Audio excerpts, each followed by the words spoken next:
नमस्कार, राज की बात में आपका स्वागत है। साजिश पर साजिश, कांग्रेस और अपोजिशन पार्टियों की यही नियति रह गई है, क्योंकि लोगों ने तो इन चोर लुटेरों की पार्टियों पर भरोसा करना छोड़ दिया।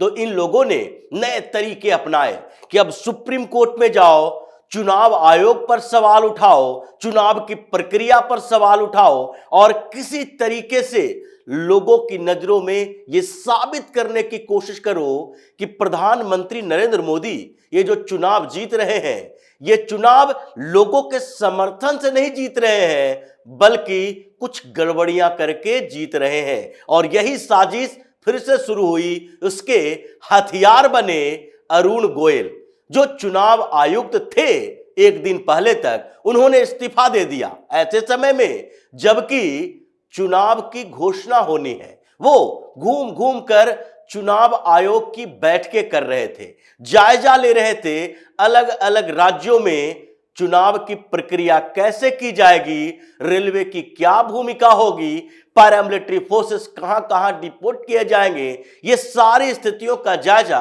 अलग अलग राज्यों में ले रहे थे। अब उन्हें जाना था जम्मू कश्मीर, जहां पर स्टेट इलेक्शन कमीशन और वहां पर जो पैरामिलिट्री फोर्सेस के जवान हैं, उन लोगों के बारे में जानकारी लेनी थी कि कैसे सुचारू तरीके से चुनाव करवाया जा सकता है जम्मू कश्मीर में। लेकिन उससे एक दिन पहले उन्होंने इस्तीफा दे दिया और इस्तीफा देते ही ये जिस तरीके से विपक्षी पार्टी के नेता हमलावर हुए हैं, उससे एक बड़ी साजिश की बू आ रही है।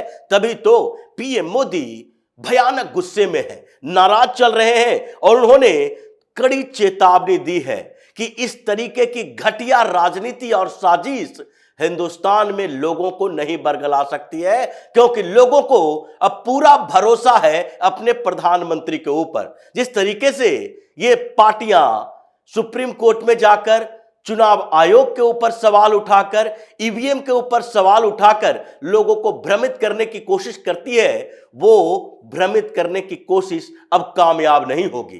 क्योंकि जिस तरीके से ये सारी की सारी पृष्ठभूमि तैयार की जा रही है चुनाव से पहले, वो दिखाता है कि मल्लिकार्जुन खड़गे ने अचानक से चुनाव आयुक्त के रिजिग्नेशन के ऊपर इतना घटिया इल्जाम लगाना कैसे शुरू कर दिया। क्या ये पहले अधिकारी हैं जिन्होंने रिजिग्नेशन दिया? किसी संवैधानिक पद के पहले अधिकारी हैं जिन्होंने रिजिग्नेशन दिया?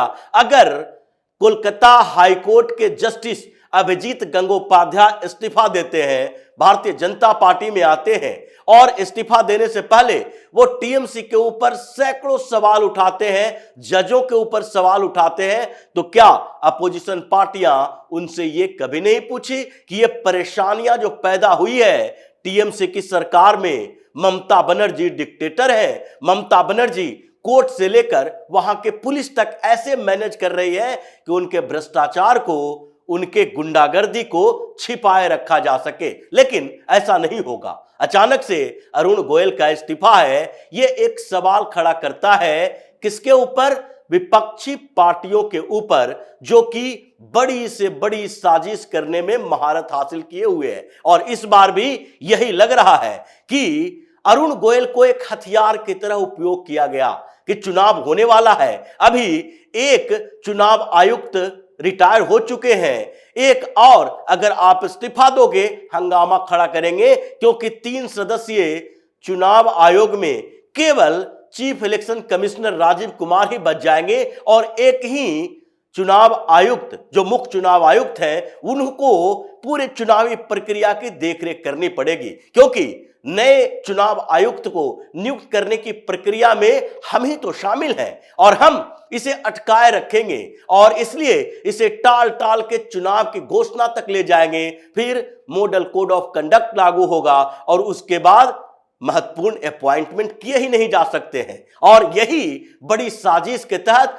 अरुण गोयल को हथियार बनाया गया। उनसे क्या सेटिंग की गई है, यह तो कुछ समय के बाद पता चलेगा, जब या तो वो इन पार्टियों के साथ चले जाएंगे या फिर उन्हें कोई विदेश में बड़े पद दिए जाएंगे, जैसे कि पहले कई लोगों के साथ हो चुका है चुनाव आयुक्त, चाहे लवासा हो जिसे एडीबीआई बैंक का बड़ा अधिकारी बना दिया गया, उन्हें ऑफर दिया गया और इसलिए उन्होंने रिजिग्नेशन उस समय दिया जब 2019 का चुनाव होने वाला था। यह सारी साजिश पहले भी हो चुकी है और इस बार भी ऐसे ही साजिश की संभावना है, क्योंकि अरुण गोयल का अचानक से इस्तीफा देना यह सवाल खड़ा करता है सरकार के ऊपर नहीं बल्कि विपक्षी पार्टियों के नीयत के ऊपर। क्योंकि अगर उन्हें इस्तीफा देना होता तो एक दिन दो दिन पहले तक वो चुनाव आयोग की मीटिंगों में क्यों शामिल होते, वो इसे के रीजन को क्यों नहीं बताया। उन्होंने अगर मुख्य चुनाव आयुक्त से कुछ डिफरेंसेस हो, कुछ परेशानियां हो, तो फिर उनकी शिकायत क्यों नहीं की, अचानक से रिजिग्नेशन क्यों दे दिया और रिजिग्नेशन देने के बाद वो चुपचाप बैठ गए पर्सनल रीजन बताकर ऐसे समय में जबकि चुनाव की घोषणा होनी है। क्या किसी भी परिस्थिति में किसी एक बड़े जिम्मेदार पद पर बैठे हुए अधिकारी को ऐसा करना सही माना जाएगा? क्या कोई अधिकारी ये नहीं सोच सकता कि राष्ट्र के प्रति, देश के प्रति उसकी भी कोई जिम्मेदारी है? ये 5 साल में एक बार चुनाव होता है लोकसभा का और ऐसे महत्वपूर्ण समय में अगर आप रिजिग्नेशन देते हो तो आपको तो देशद्रोही करार दिया जाना चाहिए, क्योंकि आपने एक कियोस्क पैदा किया है। अब आगे प्रक्रिया क्या होगी, क्योंकि इसके लिए तो लंबी प्रक्रिया है और अब जो सर्च कमेटी है, जो सर्च करने वाली कमेटी बनेगी, उस कमेटी में यूनियन लॉ मिनिस्टर और 2 सेक्रेटरी होंगे। ये 5 नाम निर्धारित करेंगे, पैनल को सौंपेंगे और फिर ये 5 नाम को ढूंढने के बाद प्रधानमंत्री के अध्यक्षता में एक बैठक होगी। क्योंकि चुनाव आयुक्त और मुख्य चुनाव आयुक्त ये किनकी नियुक्ति के लिए एक प्रक्रिया है और उस प्रक्रिया में जो अपॉइंटमेंट बॉडी है वो प्रधानमंत्री है, एक केंद्रीय मंत्री है और फिर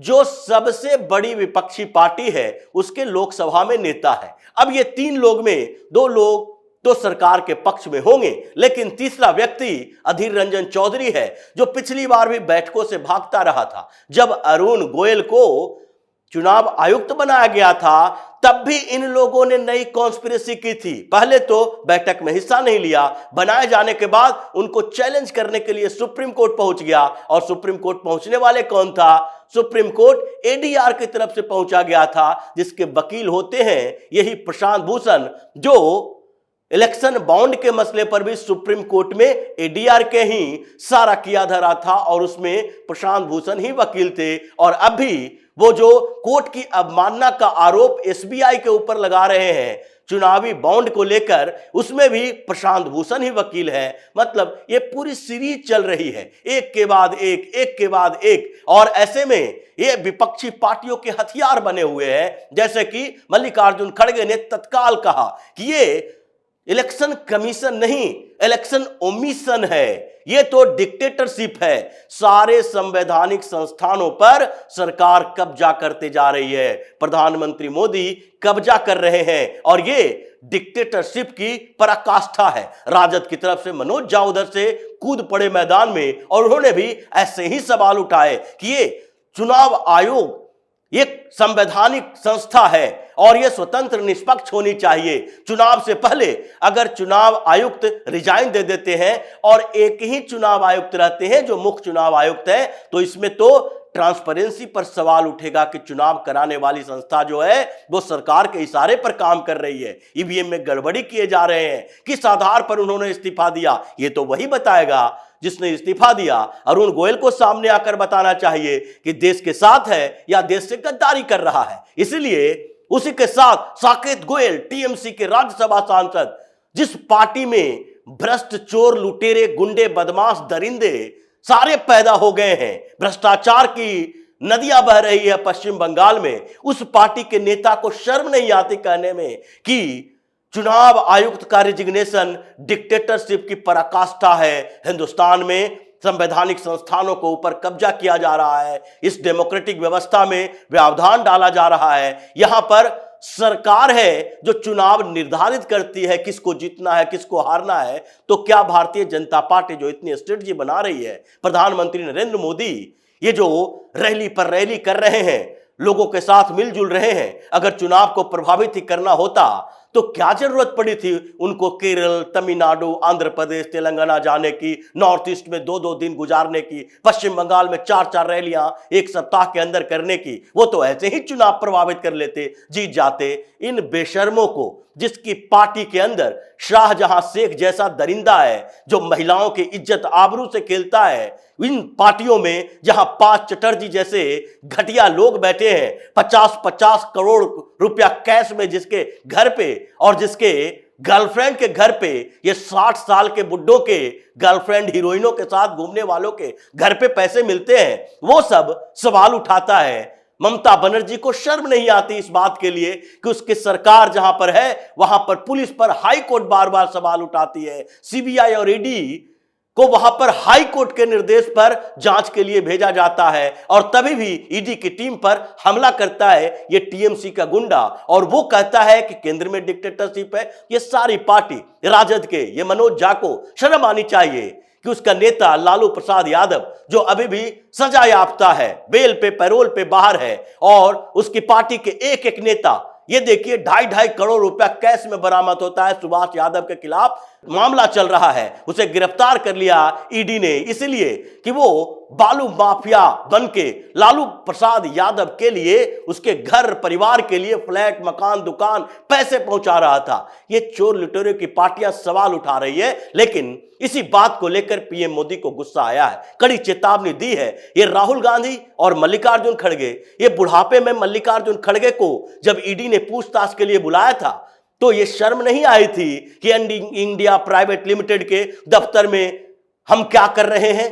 वहां पर सीईओ बन के बैठे हुए हैं नेशनल हेराल्ड के 5,000 करोड़ की संपत्ति हड़प के।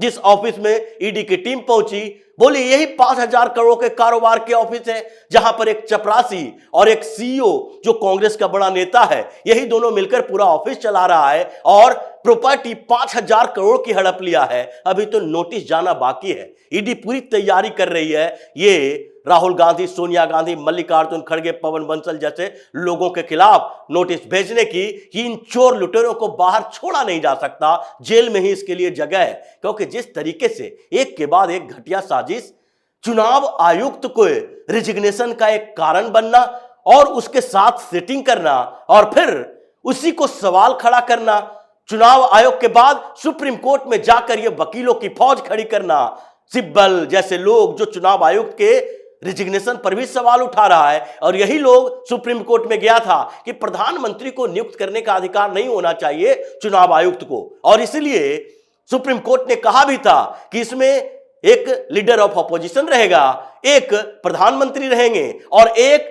सुप्रीम कोर्ट के चीफ जस्टिस या उनके द्वारा नियुक्त कोई जस्टिस रहेंगे। यह कैसे हो सकता है? सुप्रीम कोर्ट के चीफ जस्टिस अपने न्यायाधीशों की नियुक्ति में सरकार का हस्तक्षेप नहीं चाहते हैं, लेकिन सरकार के सारे पदों के नियुक्ति में हर जगह पर सुप्रीम कोर्ट का हस्तक्षेप होना चाहिए, क्योंकि इनको कोलेजियम बनाए रखना है और दूसरे पर भरोसा नहीं है। सबसे ईमानदारी का ठिकरा इन्हीं लोगों ने अपने सर पर ले रखा है। इसलिए ये पूरी व्यवस्था जिस तरीके से चल रही है, और जो कहा जाता है सरकारें बदल जाती है 5 साल में, लेकिन ये सिस्टम बदलने में दशकों लग जाता है, और वही स्थितियां देखने को मिल रही है, क्योंकि ये सिस्टम ये कांग्रेसियों का बनाया हुआ है, और ये दलाल कांग्रेसियों के सिस्टम के खिलाफ एक पीएम मोदी ने जब अभियान चलाया, इन लोगों में मिर्ची ऐसे लगी। सुप्रीम कोर्ट, हाई कोर्ट, संवैधानिक संस्थानें, ये सारे इकट्ठे होकर ये पुराने चोर लुटेरे अधिकारी जो कांग्रेस की सरकारों में करोड़ों रुपए का गबन किया था,